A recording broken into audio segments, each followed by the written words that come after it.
Bienvenidos a esta nueva sesión de nuestro primer curso MOOC de redacción de artículos científicos para investigadores junior. Soy Gladys Lagos Reynoso y voy a estar con ustedes durante todo este curso. Recordemos pues lo que hemos revisado en las sesiones anteriores.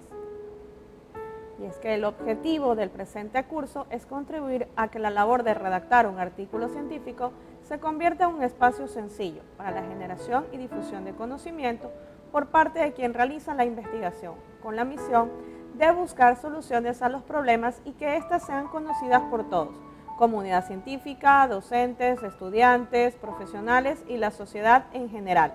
También revisamos que un artículo científico es un informe escrito que sigue normas y estándares fijados de acuerdo a las revistas donde se desee publicar. Un artículo desarrolla y trata de resolver una problemática. No sirve simplemente con redactarlo, sino que hay que publicarlo y difundirlo. Se trata de resultados de investigación originales, por lo que se debe respetar la autoría de las investigaciones similares y siempre citar debidamente.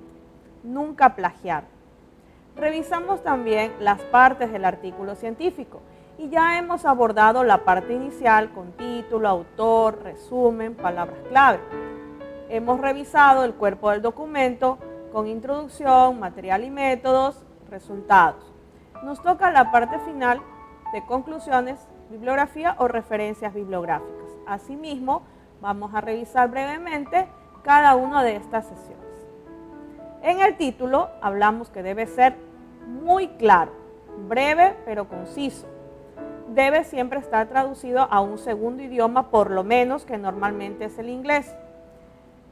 Debe resultar atractivo y captar la atención del lector. No se debe incorporar siglas ni abreviaciones en el título. Escoger cuidadosamente el título nos va a atraer muchos lectores potenciales. Precisamente se recomienda que el título puede ser modificado hasta llegar al final de la redacción de todo nuestro artículo. También hablamos de los autores y la importancia de establecer siempre la misma forma para firmar y sobre todo basarnos en las normativas de la revista donde deseamos publicar, ya que a veces se establece un número máximo de autores. Por lo regular, estas normativas nos piden que el apellido del autor vaya primero, porque es la forma más fácil para que los lectores puedan identificarnos. En cuanto al resumen, se estableció que el resumen debe ser elaborado en un solo párrafo. Asimismo, va a contener las principales ideas extraídas en las diferentes partes del artículo. De allí también que la sugerencia se va a que se redacte al final, es decir, cuando ya se haya escrito todo nuestro artículo y ya hemos leído y hemos coordinado todas sus partes. No debe tener citas bibliográficas ni tablas. Una extensión representativa puede ser entre 150 y 300 palabras. No olvidar que esta parte debe ser escrita en tiempo pasado. Las palabras claves precisamente son estos descriptores que llevarán al lector a imaginarse o tener una idea un poco más clara de qué es lo que encontrará en el resto del documento. Pueden ser de 3, 4 hasta 5 palabras claves, dependiendo precisamente de las normativas de la revista. Al igual que el título y el resumen, también las palabras claves deberán estar escritas en un segundo idioma. Luego entramos ya a la parte de la introducción. ¿Cuál es el problema de la investigación?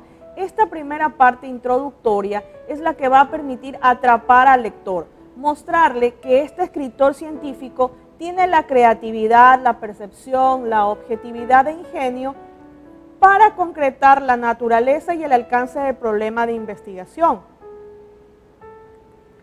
En cuanto a material y métodos, va a contener siempre lo que es el diseño. ¿Qué tipo de diseño utilicé en mi investigación? Si es un diseño exploratorio, si es un diseño experimental, si es un diseño descriptivo. En cuanto a la población sobre la que se ha hecho el estudio, también debo mencionar el lugar donde se ha hecho el estudio, cuáles son las intervenciones, qué tipo de técnica de recolección de datos se utilizó, cuántas fueron estas entrevistas o encuestas, el tiempo, la delimitación Y luego el análisis estadístico, que normalmente se lo utiliza con algún software de ayuda, ¿no? Cuanto a los resultados, se va a responder a la pregunta ¿qué hallazgos se han encontrado? En esta parte de resultados es donde vamos a encontrar las tablas, los gráficos, y estas tablas y gráficos tendrán de alguna manera un formato establecido de acuerdo a las normas de la revista, que pueden ser con un rayado interno, un rayado externo, un tipo de letra, un tamaño de letra. El título normalmente se lo coloca en la parte superior con una numeración, tabla 1, tabla 2, gráfico 1, gráfico 2. En algunas revistas dicen figura 1, figura 2, y esto va a depender precisamente de las normativas de la revista. Es importante identificar que los cuadros en tablas como en gráficos deben ser lo suficientemente claros y específicos para que se puedan entender sin necesidad de leer el texto adicional. Se recomienda colocar este texto como una especie de análisis del por qué se están presentando estos fenómenos, más no para hacer una repetición textual de lo que ya se observa o se visualiza en el gráfico o en la tabla. Es importante también identificar que los porcentajes deben sumar al 100%, es decir, que cualquier otro investigador que quiera repetir mi experimento, mi investigación, llegue a los mismos valores y a los mismos resultados, ¿no? Estas tablas precisamente van a permitir de alguna manera mostrar los datos más significativos que van a establecer luego estas relaciones y el resumen del material en los hallazgos. Asimismo hablamos de la discusión y en esta sección pues vamos a encontrar esta oportunidad de establecer las relaciones entre mis resultados con los de las otras investigaciones que se han dado de acuerdo al tema. Se debe exponer y comentar claramente e incluso los resultados que no coincidan, que sean anómalos, o simplemente manifestar que al momento no se tiene explicación de estos resultados.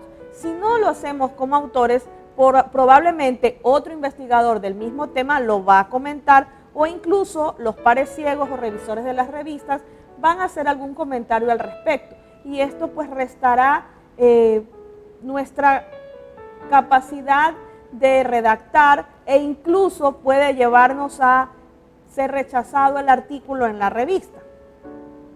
Bien, entramos ahora a la parte de las conclusiones. Una vez que yo ya hice mi sección de material y métodos, hice la tabulación de los datos, el análisis de los datos, presenté mis resultados, armé la discusión entre mis resultados y los datos de otras investigaciones.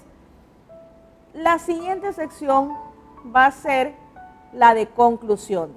En algunas revistas se solicita que la discusión vaya junta con las conclusiones. En otras lo trabajan de modo separado. Esto es importante que nosotros cuando vamos a presentar un artículo y queremos hacerlo en una revista, pues previamente descargar estas normas para tener claro cómo va a ser mi formato o cuáles van a ser las secciones que me están solicitando, ¿no? Tanto en la parte de las conclusiones que van juntas con la discusión o que van por separada, las conclusiones van a ser precisamente estas generalizaciones derivadas de los resultados, que constituyen aporte e innovaciones del estudio realizado, que es lo que yo estoy dando a la comunidad científica, ¿no? Debido a que son producto del resultado y de la discusión, esto se tiene que evitar volver a repetir y redundar en conceptos que ya se han analizado en las dos secciones anteriores, o hacer afirmaciones rotundas o sacar conclusiones apresuradas. La forma más simple, pues precisamente de elaborar estas conclusiones puede ser hacerlo de forma consecutiva. Puede basarse con los objetivos. De acuerdo a los objetivos vamos armando las conclusiones. Quiere decir, ¿se cumplió o no se cumplió este objetivo? ¿Qué puedo aportar puedo hacer una breve recapitulación del contenido del artículo, mencionando de pronto someramente su propósito, los métodos principales, los datos más sobresalientes o más relevantes y la contribución más importante a la investigación. Se sugiere que no se haga conclusiones sobre costos o beneficios económicos, al menos que sea pues precisamente un artículo de índole económica. Tampoco se debe hacer afirmaciones o alusiones a aspectos de la investigación que no hayamos revisado, que no hayamos abordado en nuestro documento. Allí, por ejemplo, tenemos un caso en el cual el texto o título me dice igualdad en la aplicación de la ley, concepto, fundamentalidad y consecuencias, de Iván Díaz García del 2012. ¿Qué ámbito es? El ámbito jurídico. Los datos expuestos en la introducción, está la problemática, está el problema de investigación y están los objetivos. Note precisamente cómo luego en la conclusión se van a ir abordando precisamente cada uno de estos puntos en cuanto al vínculo lógico entre lo desarrollado y el planteamiento que se debe dar en la conclusión.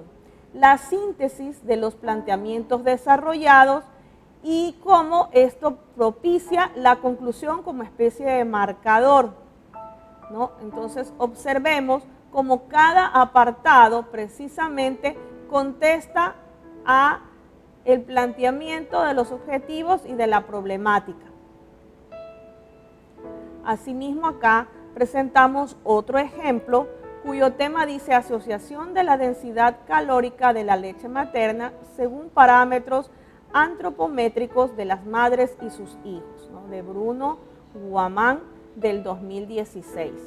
El ámbito obstetricia y ginecología, los datos expuestos en la introducción, tenemos la problemática, tenemos el objetivo y en la conclusión precisamente es lo que se aborda. Damos a entender ya con todo nuestro estudio, con todos nuestros datos, con nuestros resultados, si se llegó o no al cumplimiento de ese objetivo, cuál es el resultado de mi investigación y qué puedo concluir hacia la comunidad científica. Entonces, allí nosotros podemos inducir que cuando hablamos de la conclusión, corresponde precisamente a la etapa final del texto en el que se presenta la información más relevante o aquella que se propone como nueva en el texto. En otras palabras, la conclusión ha de llegar después de considerar una serie de datos o circunstancias. De hecho, concluir viene a ser a inferir, deducir, algo que se admite, que se demuestra, que se presupone. Por lo tanto, la conclusión está en directa relación con algo que se admitió, se propuso, se evidenció anteriormente en la introducción y el desarrollo del texto. Así, en la conclusión se reitera esa tesis o esa hipótesis que se defendió durante todo el texto o esa idea que se abordó en el trabajo. Se da una respuesta a preguntas iniciales o se revisa el cumplimiento de objetivos presentados a la luz de lo elaborado en el desarrollo. De esta manera, podemos concebir que la conclusión es un reflejo de la introducción, pero con la información nueva del trabajo que hemos desarrollado. Entonces, en un artículo, el informe o trabajo de investigación en el que no se separe la conclusión de la discusión, me va a incluir pasos de síntesis, conclusión y proyección que deberían estar agrupados en la sección final del escrito. Esta estructura nos va a ser útil al momento de enfrentar la tarea de escribir la conclusión del texto. Recuerde precisamente que esta debe responder a lo que se planteó en la introducción, de allí a lo que les había comentado, que la conclusión es precisamente este reflejo de la introducción, ¿no? Así podremos obtener un texto que consiste en llenar estas expectativas del lector desde el comienzo de la lectura de nuestro artículo, con el título, con el resumen y con la introducción. Como actividad número 9, en este caso, los estudiantes ya están en la capacidad de poder redactar el apartado de conclusiones de su artículo científico. Para ello deberá nuevamente leer detenidamente cada una de las partes que hemos ido desarrollando para encontrar esa unión y ese encaje entre una sección y otra. Recuerde que las conclusiones son un reflejo de la introducción y tiene que allí estar expresado si se cumple o no el objetivo planteado. Bien, esta ha sido una sesión más de nuestro curso MOOC. Los espero en la siguiente sesión. Gracias.